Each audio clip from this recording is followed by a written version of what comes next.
Hello dear students, CA inter cost and management accounting. आज Jan 25 CA inter का paper था।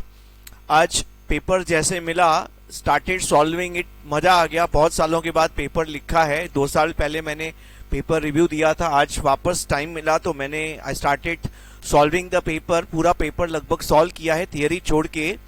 तो पूरा पेपर डिस्कस कर लेते हैं। मुझे लगता है कि ये पेपर इतना खास डिफिकल्ट पेपर नहीं था, मतलब अच्छा बच्चे स्कोर कर सकते हैं इस पेपर में। I found some questions very simple questions, some questions definitely. देखो, आप सीए इंटर का पेपर है, सीए इंटर लेवल पे आप एक्सपेक्ट नहीं कर सकते कि हर चीज एकदम सीधी सादी होगी। कुछ तो ट्रिकी, कुछ तो अच्छी बातें होंगी, but overall I think good scoring paper, not a difficult paper.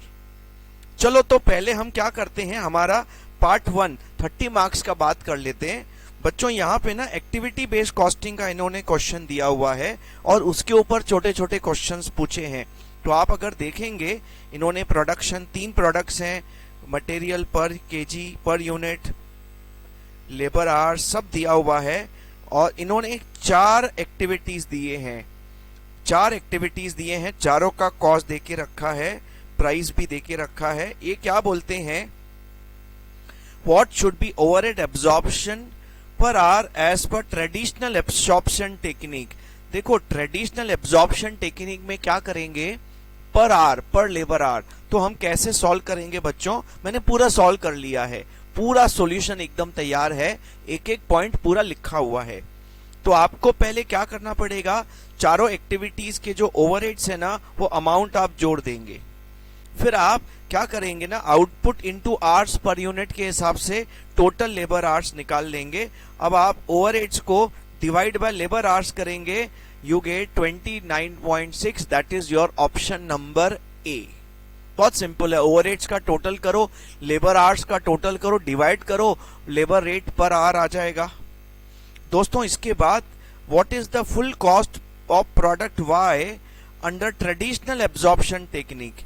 ये बोलता है ट्रेडिशनल एब्जॉर्प्शन टेक्निक में वाई का फुल कॉस्ट निकालेंगे। ये ध्यान से करना पड़ेगा। कैसे करेंगे, देखो, मटेरियल कॉस्ट की बारे में बात करूंगा तो मटेरियल कॉस्ट जो है वो 4 किलो, वाई को 4 किलोग्राम लगता है और 1 किलोग्राम 2 रुपए में आता है। तो मैंने 4 इंटू 2 8 कर दिया बच्चों, 8 किलोग्राम 8 रुपीज। लेबर अपने को वाई बनाने के लिए 0.15 आवर्स लगते हैं और पर आवर 20 रुपए का रेट है। तो मल्टीप्लाई किया तो 3 रुपए का लेबर कॉस्ट आया। और ओवरहेड्स अभी अभी हमने कैलकुलेट किया, 29.6 पर आवर है इंटू 0.15 आवर्स, ये आपका ओवरहेड्स आ गया। तो टोटल आपका वाई का कॉस्ट 15.44, डी ऑप्शन बच्चों। ठीक है, ऑल राइट सर, ठीक है। तीसरा, under activity based costing system what is the cost driver rate for machine setup cost. कुछ नहीं, आप क्या करो, आपका मशीन सेटअप कॉस्ट किस पे डिपेंड करता है, number of setups. Number of setups मतलब नंबर ऑफ प्रोडक्शन रन्स। मतलब आपका ये मशीन सेटअप कॉस्ट ले लो और नंबर ऑफ प्रोडक्शन रन्स जोड़ दो, तो आपके total number of production runs कितने हो गए, 175। मतलब इतनी बार प्रोडक्शन किया, तो जितनी बार प्रोडक्शन करेंगे उतनी बार सेटअप क्रिएट करना पड़ेगा। और आप सेटअप कॉस्ट को 175 से डिवाइड करो, 280 पर सेटअप, ए ऑप्शन दोस्तों। चौथा क्वेश्चन है बच्चों हमारा, under activity based costing system amount of allocated overheads attribute to machine running hours product X. Machine running hours, तो ये दूसरा एक्टिविटी है हमारा, मशीन रनिंग आवर्स का, इसका भी सॉल्यूशन है। तो इसके लिए हमें क्या करना पड़ेगा, मशीन रनिंग एक्सपेंस को मशीन आवर्स से डिवाइड करना पड़ेगा। तो मैंने क्या किया, आउटपुट को respective machine hours per unit से मल्टीप्लाई किया। ये देखो, आपको मशीन आवर्स पर यूनिट दिए हैं और इनको आउटपुट से मल्टीप्लाई किया तो आपको total machine hours product wise फिर टोटल मशीन आवर्स मिल गए। और मशीन रनिंग एक्सपेंस को मशीन आवर से डिवाइड किया, 1.92 per hour is the cost driver rate. Per hour इतना एब्जॉर्प्शन रेट है, लेकिन हमें प्रोडक्ट एक्स का निकालना है। एक्स का पूछा है ना, हाँ एक्स का पूछा है। तो एक्स के 8000 यूनिट्स 8000 आवर्स हैं, 8000 इंटू 1.92 के हिसाब से मल्टीप्लाई करेंगे तो प्रोडक्ट एक्स में कितने मशीन रनिंग एक्सपेंस आप अब्सॉर्ब करेंगे? 15360, ऑप्शन बी बच्चों। चलो बहुत बढ़िया, उम्मीद है ऑल गेटिंग इट। पांचवा क्वेश्चन बोलता है total cost of product Z as per ABC method. अब ये ना ध्यान से करना पड़ेगा, ये थोड़ा लंबा जाएगा। पहले तो हमने क्या किया, मटेरियल कॉस्ट ले लिया। जेड 15,000 यूनिट्स बनाने हैं, एक यूनिट 5 किलोग्राम लगता है, तो दैट इज 75,000 किलोग्राम इंटू 2 रुपया रेट है, 1.5 लाख का मटेरियल कॉस्ट। अच्छा, हमने ऊपर कैलकुलेट करके रखा है लेबर आवर्स। अब देखो लेबर आवर्स हमने निकाल के रखा है, एक्स को ना सॉरी जेड को 3000 लेबर आवर्स लगते हैं, जेड की कॉस्ट निकाल रहे हैं, तो जेड के 3000 लेबर आवर्स 20 का रेट के हिसाब से जेड का ओवरऑल टोटल लेबर कॉस्ट 60,000। तीसरा, अब हमें ओवरहेड्स ऐड करने हैं और एबीसी के हिसाब से हमें 4 एक्टिविटीज हैं, तो 4 एब्जॉर्प्शन रेट्स कैलकुलेट करने पड़ेंगे। तो एब्जॉर्प्शन रेट्स हमने निकाल के रखे हैं, पर सेटअप 280 और पर रनिंग मशीन आर 1.92। तो दोस्तों 2 एब्जॉर्प्शन रेट्स और निकालने पड़ेंगे। तीसरा एक्टिविटी है हमारा परचेज कॉस्ट। इसको हम क्या बेसिस पे डिवाइड करेंगे? Number of purchase orders. तो 5250 अपॉन परचेज ऑर्डर जोड़ेंगे तो कितने हो गए? 30। तो आपका पर परचेज ऑर्डर 1735 का एब्जॉर्प्शन रेट आता है। चौथा एक्टिविटी हमारा है बच्चों डिलीवरी कॉस्ट। इसको नंबर ऑफ ऑर्डर शिफ्ट से डिवाइड करेंगे, तो टोटल करके आपने डिवाइड किया तो आपको पर ऑर्डर 505 का ओवरहेड कॉस्ट आ रहा है। अब आपने क्या करना है, प्रोडक्ट जेड में ये ओवरहेड्स एब्जॉर्ब करने हैं। प्रोडक्ट जेड में 280 सेटअप है, 60 रुपया पर सेटअप कॉस्ट है।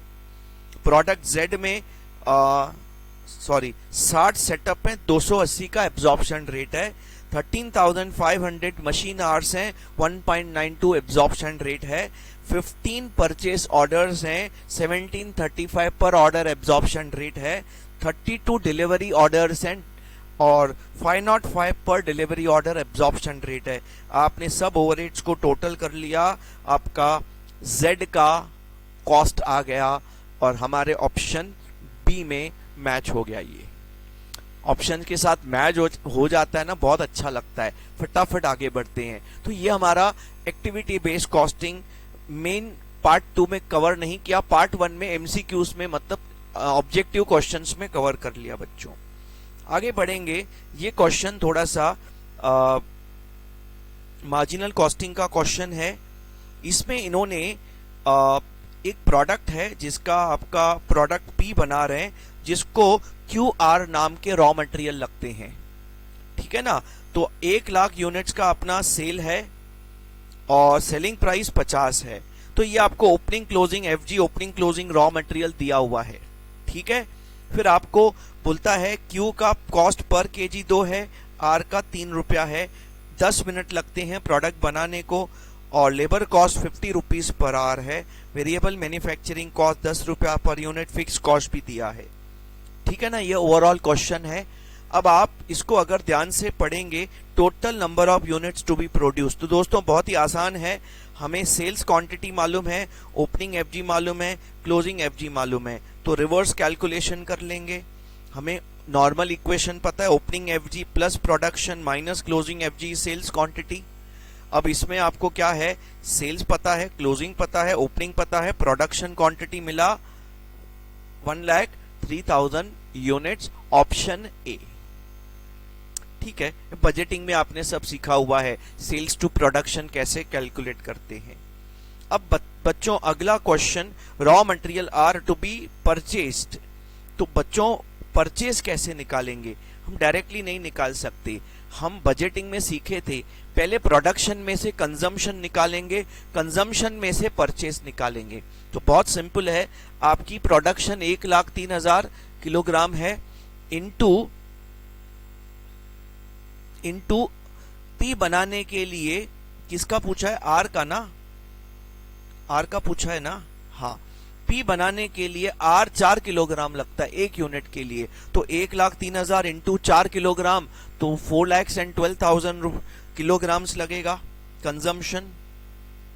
अब कंजम्पशन में से परचेज निकालेंगे, सीओजी रॉ मटेरियल कंज्यूम्ड का equation, opening stock of raw material purchase minus closing raw material consumption. इसमें कंजम्पशन पता है, क्लोजिंग पता है, ओपनिंग पता है, बाकी परचेज मिल गया हमें 4,18,000 किलोग्राम्स, ऑप्शन बी। बहुत बढ़िया। अच्छा बच्चों, इसके बाद अगला क्वेश्चन नंबर 8 है total cost of purchase of raw material for Q. देखो क्यू का परचेज कॉस्ट निकालना है, तो वही है परचेज की क्वांटिटी निकालेंगे, जैसे आर का निकाला इनटू प्राइस पर केजी, आपका परचेज कॉस्ट आ जाएगा। वही प्रोसेस मैंने फॉलो किया है जो क्यू में आर में फॉलो किया था। तो खाली आपको क्या करना है, इसमें पहले परचेज क्वांटिटी सेम मेथड से निकालना है, और एक क्वांटिटी 1 किलोग्राम 2 रुपए में खरीदते हैं तो 6,06,000, सेम टेक्निक से। उसके बाद बच्चों, उसके बाद आपको बोला है budgeted variable cost of production of 1 unit of P. P का वेरिएबल प्रोडक्शन कॉस्ट, तो वेरिएबल कॉस्ट में क्या क्या आता है, रॉ मटेरियल। तो मैंने क्या किया, कंजम्पशन क्वांटिटी इनटू प्राइस पर केजी, कंजम्पशन इनटू प्राइस पर केजी, कॉस्ट शीट बना रहा हूं और कुछ नहीं, लेकिन खाली वेरिएबल कॉस्ट ले रहा हूं। तो इसमें परचेज क्वांटिटी नहीं लेना है। देखो कॉस्ट कैलकुलेट करने के लिए कंजम्पशन, कॉस्ट में कंजम्पशन क्वांटिटी आता है कॉस्ट शीट में। अच्छा, प्लस लेबर भी इन्होंने ले लिया। लेबर थोड़ा पॉइंट में आ रहा है, जहां जहां पॉइंट में आ रहा है मैंने रीचेक किया है, लेकिन आप एक बार, लेकिन अपने एक ऑप्शन से मैच हो गया ना तो दिक्कत नहीं है। एक ऑप्शन से मैच होता है तो दिक्कत नहीं है। देखो एक यूनिट बनाने के लिए अपने को 10 मिनट लगता है। कितना मिनट लगता है, 10 मिनट। तो आपका एक 50 रुपए का लेबर कॉस्ट है 1 घंटे का, डिवाइड बाय 60 इंटू 10, तो पर 10 मिनट का 8 रुपया 33 पैसे का लेबर कॉस्ट है। देखो आपके सामने है 1,03,000 यूनिट्स इंटू 8.33। मैंने क्या किया, 1,03,000 यूनिट्स हम बना रहे हैं, output, quantity production, sales quantity नहीं। यहाँ पे कंजम्पशन लेंगे, यहाँ पे प्रोडक्शन लेंगे।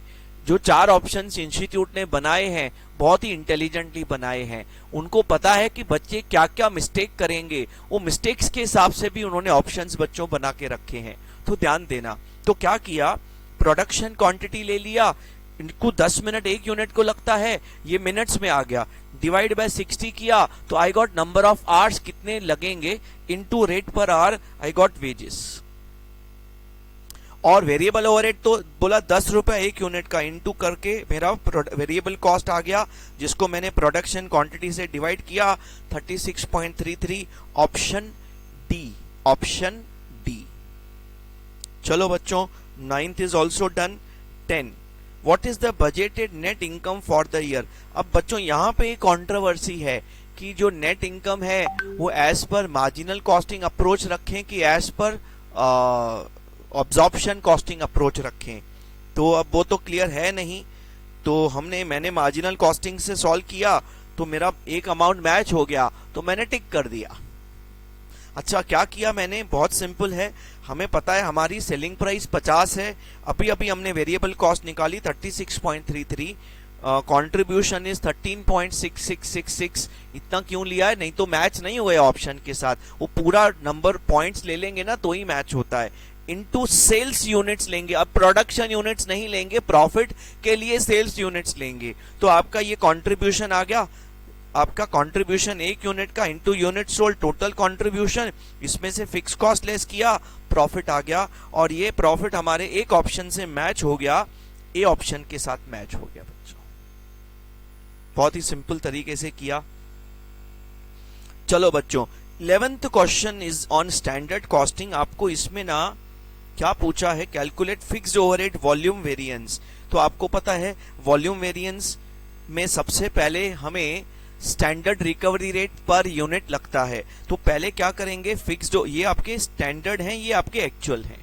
तो आप क्या करेंगे, budgeted fix overheads upon budgeted production, तो आपको एक स्टैंडर्ड रिकवरी रेट मिलेगा। तो मैंने पहले क्या किया, स्टैंडर्ड रिकवरी रेट निकाला पर यूनिट 1.95, फिर फिक्स्ड ओवरहेड वॉल्यूम वेरिएंस का फॉर्मूला लगाया, budgeted output minus actual output into standard recovery rate per unit. Formula में डेटा सब्स्टिट्यूट किया, क्योंकि एक्चुअल आउटपुट ज्यादा है तो मतलब ओवर रिकवरी है। फिक्स्ड में उल्टा सोचते हैं, ज्यादा आउटपुट मतलब ज्यादा रिकवरी मतलब फेवरेबल, 15600 फेवरेबल, ऑप्शन ए। ठीक है बच्चों, नंबर 12 में बात करेंगे। 12th में जॉइंट कॉस्ट, 12th में भूल गया हूं लगता है, सीधा ठीक है आप 12th कर लेना, 13th कर लेते हैं फिर। 12th I forgot to solve, no worries, 13th ले लेते हैं। अब इसके लिए वापस बैठ के नहीं रिकॉर्ड करूंगा। और पीछे last question 6th question 5C 6th question पूरा थियरी है, वो भी मैंने कुछ नहीं किया, आपको थियरी खुद ही आप संभाल लेना। मेरा काम कैलकुलेशन प्रैक्टिकल आपको दे देता हूं सब करके। Normal idle time, abnormal idle time, तो दोस्तों इसमें क्या है, टोटल 48 आवर्स 6 दिन में टोटल आवर्स हैं, उसमें से 15 मिनट रोज मेंटेनेंस में जाते हैं, तो 6 दिन में 15 मिनट के हिसाब से 1.5 घंटा। और मेंटेनेंस का आइडल टाइम जो होता है वो नॉर्मल आइडल टाइम है, मतलब 1.5 घंटा। 15 मिनट 6 के हिसाब से 1.5 घंटा। अच्छा, 48 में से 1.5 घंटा हमने माइनस किया तो बाकी 46.5 आवर्स हो गए। 1.5 घंटा मेंटेनेंस काम ही नहीं होगा, नॉर्मल आइडल टाइम। उसके बाद दो हमने जॉब कंप्लीट किए 21, 24, मतलब हमने 45 आवर्स और काम किया, तो बाकी 1.5 घंटा बोलता है। बाकी जो टाइम ना वो पावर कट था, पावर कट मतलब एबनॉर्मल आइडल टाइम। तो आपका 100 रुपए का पर आवर का रेट है। अब मेरा 1.5 घंटे का नॉर्मल आइडल टाइम है, 1.5 घंटे का एबनॉर्मल आइडल टाइम है, इनटू दोनों को 100 करूंगा तो इसका 150 का कॉस्ट है, इसका भी 150 का कॉस्ट है। डन डना done, yes sir. 14th, during a certain period 4000 labour hours were utilised. ये क्या करना है, स्टैंडर्ड वेरिएबल ओवरहेड रेट निकालना है। उम्मीद है मैंने सॉल्व किया है ये, हाँ सॉल्व किया है। कभी जल्दी में भूल जाता हूं। अब एफिशिएंसी वेरिएंस का यहाँ पे फॉर्मूला है। एफिशिएंसी वेरिएंस आपको बच्चों दिया हुआ है, आपको 4000 आवर्स दिए हैं। एफिशिएंसी वेरिएंस का फॉर्मूला क्या है, variable overhead, sorry efficiency variance, variable overhead efficiency variance. Efficiency variance में हम हमेशा standard hours minus actual hours into standard rate का फॉर्मूला लगाते हैं। इन्होंने आपको वेरिएंस दिया है, हाँ वेरिएंस दिया है, आपको एक्चुअल आवर्स दिए हैं, आपको स्टैंडर्ड आवर्स दिए हैं, और आपको क्या निकालना है, रेट निकालना है। कोई टेंशन नहीं है, फॉर्मूला आपके सामने है, फॉर्मूला में वेरिएंस दिया है, स्टैंडर्ड आवर्स दिया है, एक्चुअल आवर्स दिया है, रेट निकल जाएगा। और क्योंकि वेरिएंस फेवरेबल है तो हमने इसको प्लस में लिखा। शॉर्टकट है, वेरिएबल ओवरहेड्स में एडवर्स माइनस में लिखना है, वेरिएबल कॉस्ट में, और फिक्स्ड में प्लस माइनस का लॉजिक अलग लगता है। 15 number question is EOQ question, जिसमें आपको कैरिंग कॉस्ट मिसिंग है। आपको इन्होंने ईओक्यू दिया है, आपको ऑर्डरिंग कॉस्ट दिया है, आपको ए दिया है, ठीक है। आपको बोला है कैरिंग कॉस्ट, मतलब जिसको हम आय बोलते हैं वो निकालो। कुछ नहीं, फॉर्मूला ईओक्यू का लगाया, उसमें ईओक्यू 2AO सब लिखा, आय कैलकुलेट किया, ₹2.5 डी ऑप्शन, खत्म। Part 1 completed. चलो बच्चों, अब हम पार्ट 2 में एंट्री मारते हैं। अब ये जरा क्लोज कर देता हूं मैं, वेट करो बच्चों। पार्ट 2 का पेपर आ गया स्क्रीन पे, yes part 2 paper on the screen. Last theory question छोड़ के बाकी मैंने पूरा सॉल्व कर लिया है। एक आध जगह पे थोड़ा कैलकुलेशन में पॉइंट में आ रहा है, तो एक बार मैंने रीचेक कर लिया है, आप फिर से चेक कर लेना। राउंड ऑफ आता है तो लगता है सब ठीक जा रहा है, तो रीचेक करने का मन नहीं करता है। अच्छा चलो, पहला क्वेश्चन हमारा मार्जिनल कॉस्टिंग का है। आपको ब्रेक इवन पॉइंट निकालना है और इंडिफरेंस पॉइंट निकालना है। ब्रेक इवन पॉइंट कैसे, ये बोलता है दो मशीन्स हैं M और N, दोनों मशीन सेम 50,000 यूनिट्स बना सकते हैं। मशीन M का फिक्स कॉस्ट 1.5 लाख है और मशीन N का फिक्स कॉस्ट बोला 60,000 कम है, मतलब इसका फिक्स कॉस्ट 60 नहीं है 90 है। अच्छा, M कितना कमा के देता है 2.25 lakh at this 50,000 units, N कितना कमा के देता है 160। सेलिंग प्राइस 100 दिया है आपको बोला है ब्रेक इवन पॉइंट निकालेंगे। ब्रेक इवन पॉइंट हमें क्या चाहिए, fix cost upon PV ratio. तो फिक्स कॉस्ट तो मालूम है दोनों का अलग अलग, बाकी बचा पीवी रेशो। तो मैंने क्या किया, इसको रिवर्स कैलकुलेशन किया। व्हाट आई डिड, प्रॉफिट दिया है मैंने लिखा प्रॉफिट, फिर मैंने फिक्स कॉस्ट लिखा यस। तो रिवर्स कैलकुलेट करके कंट्रीब्यूशन निकाल लिया। और सेल्स तो हमें पता है 100 रुपया इंटू 50,000, 50 लाख दोनों में सेम सेल है। तो दोस्तों मैंने यहां पे बैलेंसिंग फिगर वेरिएबल कॉस्ट भी निकाल लिया। ठीक है, अब मेरे को पीवी रेशो चाहिए। My PV ratio is contribution upon sales into 100, 7.5% and 5%। और break even point is fix cost upon PV ratio. ये मेरा fix cost upon PV ratio break even point. Fix cost PV ratio break 20 lakh 18 lakh रुपए।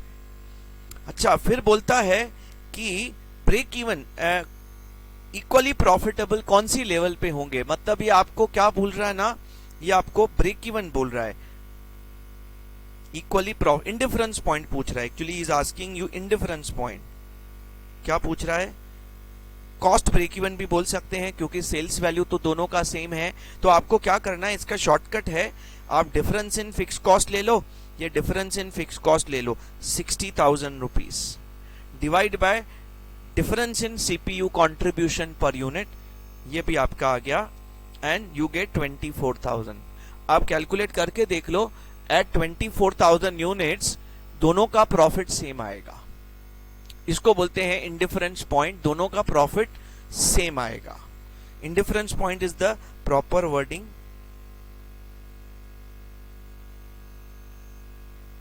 ठीक है ना, हो गया आपका क्वेश्चन, छोटा सा ही क्वेश्चन था।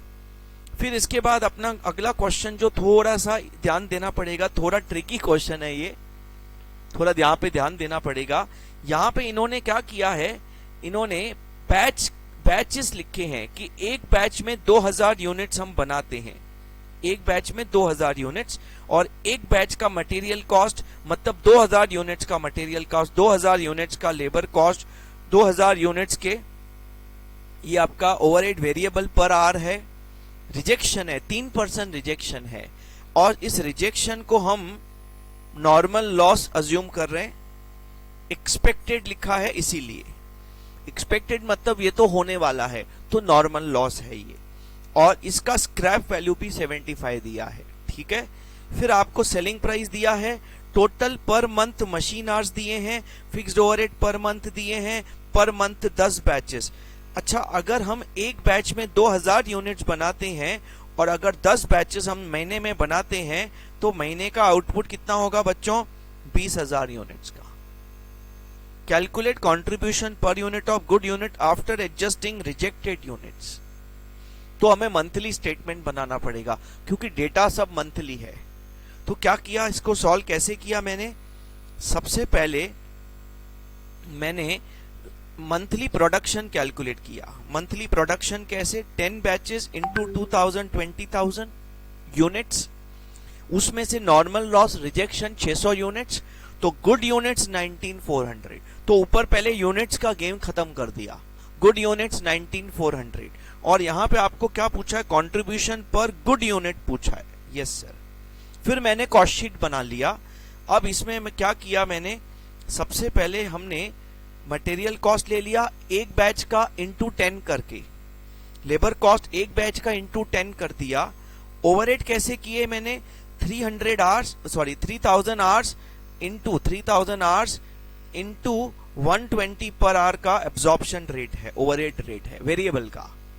अच्छा, तो वेरिएबल ले लिया, फिक्स्ड मैंने नहीं लिया क्योंकि कंट्रीब्यूशन की बात कर रहा है, तो फिक्स्ड थोड़ी आता है, तो वेरिएबल कॉस्ट चाहिए मुझे। I am calculating, what I am calculating is, I am calculating variable production cost.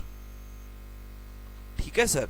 अच्छा, फिर आपने उसमें से जो 600 यूनिट स्क्रैप हुए बच्चों, वो नॉर्मल लॉस है। आपने ऑलरेडी प्रोसेस कॉस्टिंग में भी किया है, आपको नॉर्मल लॉस का स्क्रैप वैल्यू लेस करना है, कॉस्ट शीट में भी आपने किया है, तो वो लेस कर दिया, तो आपको वेरिएबल कॉस्ट आ गया, डिवाइड बाय गुड यूनिट्स किया, वेरिएबल कॉस्ट पर यूनिट 225 रुपया आ गया, और selling price minus variable cost CPU 25 per unit आ गया बच्चों। राउंड फिगर आया ना, तो अच्छा लगा, फिर रीचेक नहीं किया मैंने। अच्छा, फिर क्या बोलता है कि आप मंथली प्रॉफिट बताओ, कुछ नहीं, आपका एक यूनिट का 25 का कंट्रीब्यूशन है, इसको यूनिट से मल्टीप्लाई करो, monthly contribution minus monthly fix cost, monthly profit 3,60,000 rupees बच्चों। डन डन डना डन, बढ़िया, मजा आ रहा है नहीं। अब तीसरा सी, ये ईओक्यू रीऑर्डर लेवल वाले क्वेश्चंस की है। यहाँ पे डेटा, यहाँ पे इन्होंने क्या बोला है कि आपका मिनिमम और मैक्सिमम लीड टाइम में 4 दिन का डिफरेंस है और एवरेज लीड टाइम 7 दिन है। तो मैंने क्या किया, व्हाट आई डिड, मैंने मिनिमम को x मान लिया और मैक्सिमम ज्यादा होता है तो 4 दिन प्लस x प्लस 4 कर दिया। एवरेज लीड टाइम का फॉर्मूला लगा के मिनिमम मेरा निकला 5 दिन, मैक्सिमम निकला 9 डेज। अच्छा, लीड टाइम मेरा रेडी हो गया। फिर क्या करेंगे, इन्होंने बहुत डेटा दिया है, reorder level, reorder quantity, minimum में पूछा क्या है, maximum consumption per day, maximum consumption per day. तो कौन सी फॉर्मूला से ये निकलेगा दोस्तों, रीऑर्डर लेवल की फॉर्मूला से निकलेगा। What is a formula for reorder level, maximum consumption into maximum lead time. आपके पास रीऑर्डर लेवल पता है, मैक्सिमम लीड टाइम पता है, maximum consumption 20,000 units per day formula से आ गया। अच्छा, फिर आपको इन्होंने पूछा है minimum consumption per day, minimum कौन सी फॉर्मूला में आता है वो याद करो, मैक्सिमम लेवल की फॉर्मूला में मिनिमम कंजम्पशन आता है। तो मैंने मैक्सिमम लेवल की फॉर्मूला लगा दी, ROL plus ROQ minus minimum consumption into minimum lead time, value substitute किए, मिनिमम कंजम्पशन आ गया 16,000 यूनिट्स पर डे। अरे hope so very very clear to everyone. चलो ठीक है,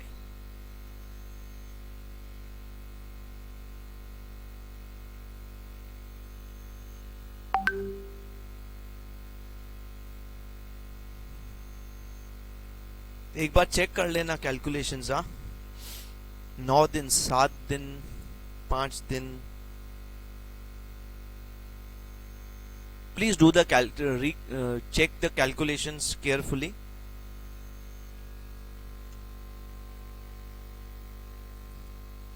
ठीक है, आगे बढ़ते हैं। अगला क्वेश्चन बहुत ही बढ़िया 9 मार्क के लिए कॉस्ट शीट का क्वेश्चन है। इसमें ना मिस्टेक होने का चांसेस है, क्वेश्चन में बिल्कुल भी दम नहीं है। जिनको अच्छे से फॉर्मेट इंस्टीट्यूट का याद है, बस कुछ नहीं, मैंने अच्छे से फॉर्मेट ले लिया, मैं खाली ओवरऑल बात कर लेता हूं कहां पे क्या क्या जाएगा, just I will discuss it in detail, और फॉर्मेट के साथ मैंने आंसर बना दिया है बच्चों। अब आपका ये मटेरियल कंजम्पशन में जाएगा और उसमें ही ये ओपनिंग क्लोजिंग एड लेस होएगा, और packing, primary packing factory cost के बाद ऐड करते हैं, आफ्टर फैक्ट्री कॉस्ट। ये आपका एडमिन में जाएगा, डायरेक्टर। प्रोडक्शन बोनस ये आपका डायरेक्ट वेजेस में जाएगा क्योंकि फैक्ट्री वर्कर है। जॉब वर्कर का जो है ये आपका डायरेक्ट एक्सपेंस में जाएगा, मॉड्यूल के हिसाब से ही जा रहा हूं। सैलरी टू सुपरवाइजर ये फैक्ट्री ओवरहेड्स में जाएगा, फैक्ट्री वर्कर डायरेक्ट वेजेस में जाएगा, production control manager factory overheads, scrap हम ये लेस करेंगे लास्ट में, फैक्ट्री कॉस्ट के बाद इसको लेस करते हैं। 4 आइटम आते हैं, quality control cost, R&D cost, packing, primary packing, और ये लेस करते हैं। तो आपका सैलरी, सेलिंग ओवरहेड्स ये लास्ट में आएगा, सेलिंग एंड डिस्ट्रीब्यूशन में। सैलरी टू जनरल मैनेजर ये एडमिन में आएगा, और फ्रेट इनवर्ड ये हम परचेज में ऐड करेंगे। क्वालिटी कंट्रोल ये आफ्टर फैक्ट्री ओवरहेड्स हम इसको ऐड करते हैं हमेशा, ठीक है। अच्छा, फैक्ट्री बिल्डिंग का डेप्रिसिएशन फैक्ट्री ओवरहेड्स में आएगा, इंश्योरेंस फैक्ट्री ओवरहेड्स में आएगा, प्लांट एंड मशीनरी का depreciation factory overheads, insurance factory overheads, office building admin expense में आएगा। खाली ध्यान देना डेप्रिसिएशन WDV मेथड से है, लेकिन इंश्योरेंस कॉस्ट का है 2%, अलग अलग है दोनों का।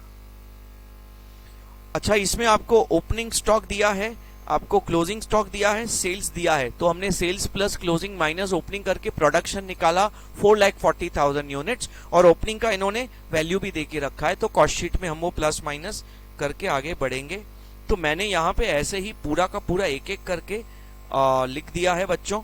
तो ये आपका प्राइम कॉस्ट हो गया, ये आपका वेजेस जोड़ दिया हमने, फिर डायरेक्ट एक्सपेंस में जॉब वर्कर का ये prime cost, factory overhead 6 factory overhead जोड़ने के बाद ग्रॉस वर्क्स कॉस्ट आ गया, opening closing WIP add less किया, नेट वर्क्स कॉस्ट आ गया, क्वालिटी कंट्रोल कॉस्ट ऐड किया, प्राइमरी पैकिंग ऐड किया, सेल ऑफ स्क्रैप लेस किया, कॉस्ट ऑफ प्रोडक्शन 44 lakhs आया।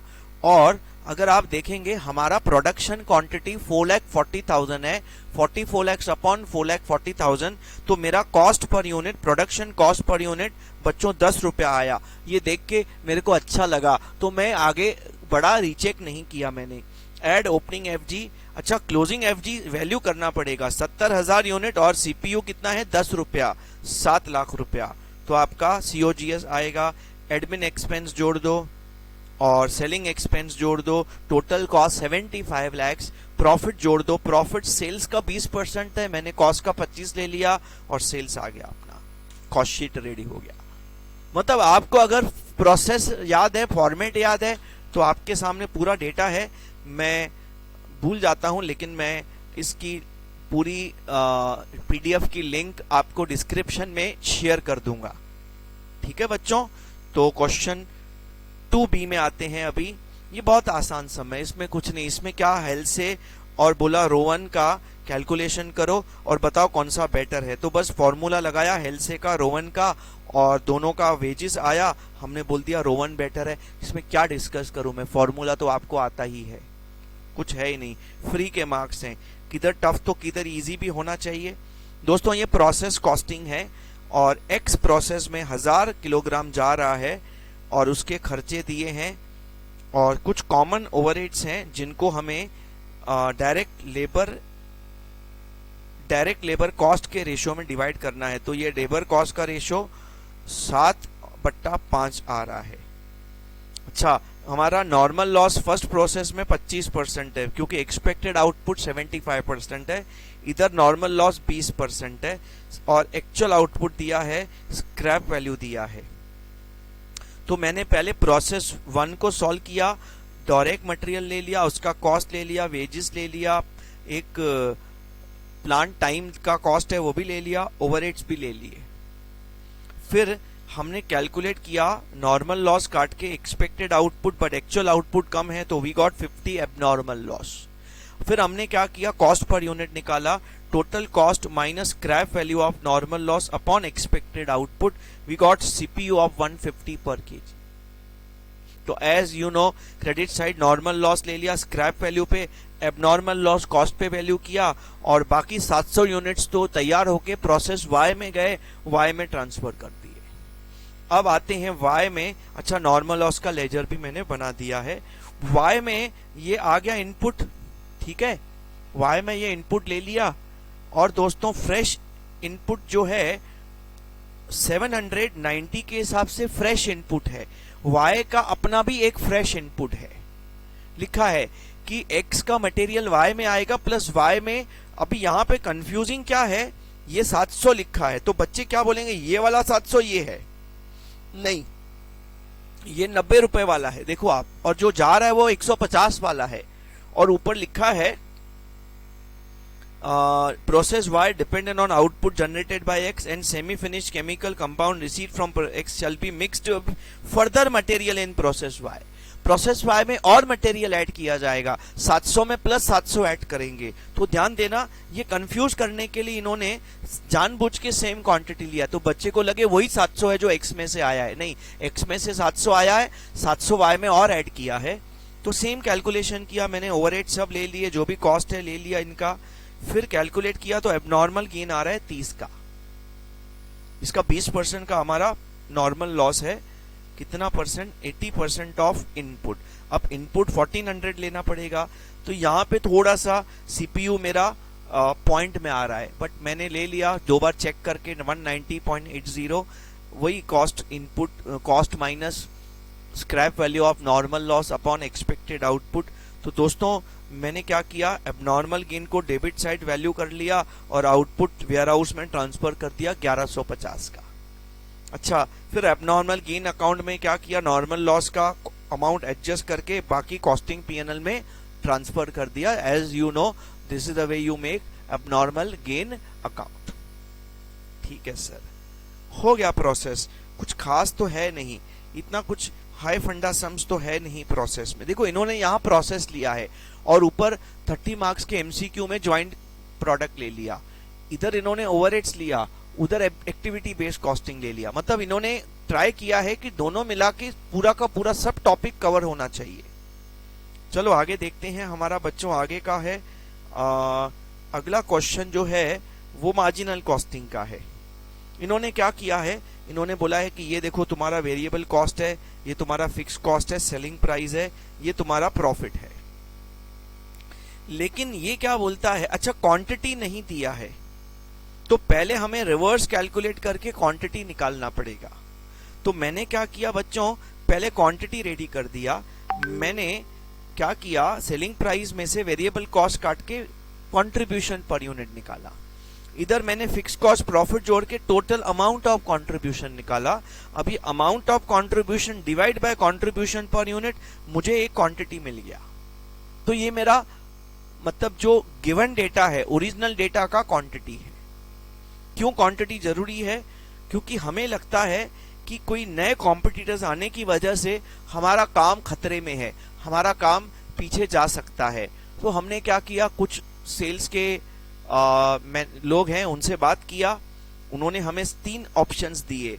बोला आप क्या करो, कमिंग ईयर में सेलिंग प्राइस 10% घटाओ तो तुम्हारी क्वांटिटी 15% बढ़ेगी, सेलिंग प्राइस 12.5%, मतलब प्राइस घटाओ क्वांटिटी बढ़ाओ, प्राइस घटाओ क्वांटिटी बढ़ाओ। तो आपको क्या करना है, आपको इनका इफेक्ट देख के बताना है कि ये 3 जो ऑप्शंस हमें दिए गए हैं इनमें से बेस्ट ऑप्शन कौन सा है। तो क्या किया मैंने, इसको बहुत आसानी से सॉल्व करने के लिए मैंने पर यूनिट का गेम खेला। मैंने क्या किया, पहले सेलिंग प्राइस घटा के नया सेलिंग प्राइस ले लिया, इधर 10% घटाया 12.5%, ऐसा ही है ना, 10, 12.5 और 15%। फिर मैंने वेरिएबल कॉस्ट में तो कोई चेंजेस नहीं है, तो सीपीयू नया आ गया। फिर क्वांटिटी बढ़ाने को बोला है, तो ओरिजिनल क्वांटिटी 4800 निकाला था, उसमें क्वांटिटी में प्लस 10%, 15%, 20%, नया सीपीयू, नया क्वांटिटी, नया कंट्रीब्यूशन माइनस फिक्स कॉस्ट, नया प्रॉफिट रेडी हो गया। फर्स्ट ऑप्शन हाईएस्ट प्रॉफिट दे रहा है। उम्मीद है खोपड़ी में जा रहा है। एक और डिस्क्लेमर दे रहा हूं, मैंने कैलकुलेशंस केयरफुली किया है, बट फटाफट कैलकुलेट किए हैं, तो आप जरा एक बार कैलकुलेशंस को वेरीफाई कर लेना। और आप please don't write in comments कि मेरा ये मिस्टेक हो गया तो कितना मार्क्स कटेगा, कितना मार्क्स मिलेगा। देखो वो हम नहीं बता सकते, वो तो इंस्टीट्यूट, आपको इतना पता है स्टेप वाइज मार्क्स मिलेंगे, जितने स्टेप्स राइट हैं उतने मार्क्स मिलेंगे। ठीक है, आपका कमेंट में आप ये बता सकते हैं कि आपका पेपर कैसा गया, what is your opinion about the paper. आप ये बता सकते हैं कि आपको टाइम पे खत्म हुआ कि नहीं, कि टाइम शॉर्ट हुआ, कंप्लीट कर पाए कि नहीं कर पाए पेपर। ठीक है, I won't be able to reply कि कितना मार्क्स मिलेगा या कितना मार्क्स कटेगा। ठीक है बच्चों, हाँ चलो आगे बढ़ते हैं, बिकॉज अभी I also went for CA inter accounting, I teach accounting as well as cost accounting. तो अगर आप बच्चों को accounting and cost accounting CA inter में, because I have been into teaching since last 23 years based in Mumbai, 23 years से costing accounting दोनों CA inter, CA final, CA foundation level में पढ़ाता हूं। तो बच्चों अगर आपको मेरा टीचिंग आप देख सकते हैं, मेरे वीडियोस हैं हमारे चैनल पे, अच्छा लगा and if you want the pen drive lectures तो आप कनेक्ट कर सकते हैं बच्चों। पेन ड्राइव लेक्चर्स में हमारा मनी बैक गारंटी, 7 दिन में अगर आपको लेक्चर नहीं समझा तो will refund you amount, because हमें कॉन्फिडेंट है कि हम इतने सालों से पढ़ा रहे हैं, इतने हजारों 25,000 बच्चों को पढ़ाया है and you know with the grace of the God और आप सब बच्चों की सपोर्ट से, प्यार से इतने साल तक हम सस्टेन्ड रहे हैं टीचिंग फील्ड में। चलो बच्चों हम आगे बढ़ते हैं। हमारा अगला क्वेश्चन जो है वो है ऑपरेटिंग कॉस्टिंग का, सर्विस कॉस्टिंग का। एक बस है जो एक ए से बी में जाता है और वो बस जो है ना ए टू बी जो डिस्टेंस है वो 25 किलोमीटर्स है, रोज 4 ट्रिप्स लगाता है जाके वापस आना, और महीने में 25 दिन काम करता है। तो if I calculated the number of kilometres, 25 kilometre एक टाइम का, 2 वापस आने का, 2 इंटू रोज के 4 ट्रिप्स इंटू 25 दिन, 5000 किलोमीटर महीने का ट्रेवल करते, महीने का पूरा डेटा महीने के हिसाब से है, और 30 पैसेंजर हर टाइम रहते हैं, तो मल्टीप्लाई किया passengers into kilometres, passenger kilometre, सबसे इंपॉर्टेंट कैलकुलेशन अपना तैयार हो गया। इजी सम है, कुछ खास इसमें। और अब इसके बाद कॉस्ट शीट बनानी है। बस आप खाली एक ही बात का ध्यान करेंगे, आपने kilometres, passenger kilometres per month निकाले हैं तो कॉस्ट भी पर मंथ निकालेंगे। तो बस वही करना है। आपका 5 लाख रुपए का क्या बोलते हैं कॉस्ट है बस का, 5 साल का लाइफ है, तो 1 साल का डेप्री डिवाइड बाय, किधर गया, रनिंग में ले लिया, डिवाइड बाय 12, 1 महीने का डेप्री आ जाएगा। ऐसे करके सब ले लिया। आपका इंश्योरेंस 2% पर एनम है, 2% निकाला, साल का डिवाइड बाय 12 कर दिया। उसके बाद आपका गैरेज 500 ले लेंगे स्टैंडिंग में, रिपेयर्स डिवाइड बाय 12 क्योंकि एनुअल है। उसके बाद फिर आपका ड्राइवर सैलरी पर मंथ 15 ही लेंगे, कंडक्टर 12, इनको कमीशन देना है, वो लास्ट में कैलकुलेट करेंगे। उसके बाद बच्चों स्टेशनरी 800 ले लेंगे पर मंथ है, अकाउंटेंट को 35 पर मंथ है। पेट्रोल आपका 1000 रुपया 100 किलोमीटर का, तो 1 किलोमीटर का 10 रुपया, 5000 किलोमीटर का 50,000 रुपया, तो हमारा पेट्रोल 50,000 रुपया कैलकुलेट हो गया करके। अच्छा बच्चों फिर मैंने क्या किया, ये कॉस्ट सब जोड़ दिए, ये कॉस्ट जोड़ दिए तो हमें कॉस्ट मिला। अब ये कॉस्ट बिफोर कमीशन है, अब इसमें 2 अमाउंट और जोड़ने, कमीशन और प्रॉफिट। लेकिन commission is 10% of takings, taking मतलब the final selling price, the collection amount. अब ये तो कॉस्ट है, इसका तो 10% हम ले नहीं सकते, टेकिंग्स मतलब फाइनल अमाउंट का 10%। तो मैंने क्या किया, टेकिंग्स को 100 अज्यूम किया, प्रॉफिट 15% है टेकिंग्स का तो 15 लिया, कमीशन 10% है तो 10 ले लिया, रिवर्स कैलकुलेट किया तो ये कॉस्ट टेकिंग्स का 75% है, तो ये 75% ऑफ टेकिंग्स है। तो मैंने इसके बाद एक क्रॉस मल्टीप्लाई मार लिया, ये 75% है तो 10% कितना, ये आपका 75% है तो 15% कितना। तो by doing this cross multiply करके कॉस्ट को 75 मान के 10 कितना क्रॉस मल्टीप्लाई, 75 कॉस्ट को मान के 15 प्रॉफिट क्रॉस मल्टीप्लाई, दोनों मिल गए और इक्वेशन मैच भी हो गया, सब मैच भी हो गए। देखो ना, इसका ये 10% है, इसका ये 15%, मैच होना चाहिए। बोला 1 किलोमीटर का कितना भाई, 1 रुपया 1 रुपया 9 पैसा पर किलोमीटर पर पैसेंजर हमारा रेंट होगा, मतलब टिकट होएगा। ऑल डन, ये हो गया आपका ऑपरेटिंग कॉस्टिंग। अगला क्वेश्चन भी काफी आसान क्वेश्चन है, अगेन कॉस्ट शीट से कनेक्टेड है, थोड़ा ओवरहेड से कनेक्टेड है, बट कॉस्ट शीट ओवरहेड्स का कॉम्बिनेशन है। ये बोलता है ये हमारा 2023 का डेटा है और 2024 में नया ऑर्डर आया है, तो इस नए ऑर्डर का कॉस्ट शीट बनाना है। लेकिन इन नए ऑर्डर में जब आप कॉस्ट शीट बनाएंगे तो 2023 से कुछ आप इनपुट्स लेंगे। क्या लेंगे, बोलता है जो आप प्रोडक्शन ओवरहेड्स चार्ज करेंगे 2023 में, लेबर कॉस्ट का परसेंटेज कितना है निकालो, उतना 2024 में चार्ज करेंगे। फिर बोलता है मार्केटिंग एक्सपेंस क्या करेंगे आप, यहाँ पे लिखा है मार्केटिंग एक्सपेंस ना, आप प्रोडक्शन कॉस्ट का परसेंटेज कैलकुलेट करेंगे 23 में और 24 में उतना ही चार्ज करेंगे। तो बच्चों इसके लिए पहले क्या करना पड़ेगा, हमें 23 का कॉस्ट शीट बनाना पड़ेगा। तो मैंने क्या किया, 23 का कॉस्ट शीट बना लिया। देखो raw material consumed, labour, prime cost, production overheads. फिर कैलकुलेट कर लिया कि प्रोडक्शन ओवरहेड्स वेजेस का कितना 50% है। दूसरा बहुत इंपॉर्टेंट, बोला मार्केटिंग का खर्चा प्रोडक्शन ओवरहेड्स का कितना परसेंट है, कैलकुलेट करो 152 अपॉन प्रोडक्शन कॉस्ट का 8% है। तो इसका मतलब है कमिंग ईयर में हम जब भी कोई भी ऑर्डर आएगा, ये जॉब कॉस्टिंग जैसा है, कोई भी ऑर्डर आएगा तो हम उसमें ओवरहेड्स कैसे ऐड करेंगे, हम लोग उसमें प्रोडक्शन ओवरहेड्स लेबर का 50% लेंगे और मार्केटिंग एक्सपेंस प्रोडक्शन कॉस्ट का 8% लेंगे। तो दोस्तों मैंने वही किया। कमिंग ईयर में जो बल्क ऑर्डर है उसका कॉस्ट शीट बना रहा हूं, ये डेटा दिया है। प्रोडक्शन ओवरहेड्स लेबर का देखो मैंने 50% ले लिया, एक 50 का 50% 75। फिर मार्केटिंग कॉस्ट प्रोडक्शन कॉस्ट का 8% ले लिया, टोटल कॉस्ट आ गया। फिर बोलता है प्रॉफिट जोड़ो 25%, बरोबर है 25%।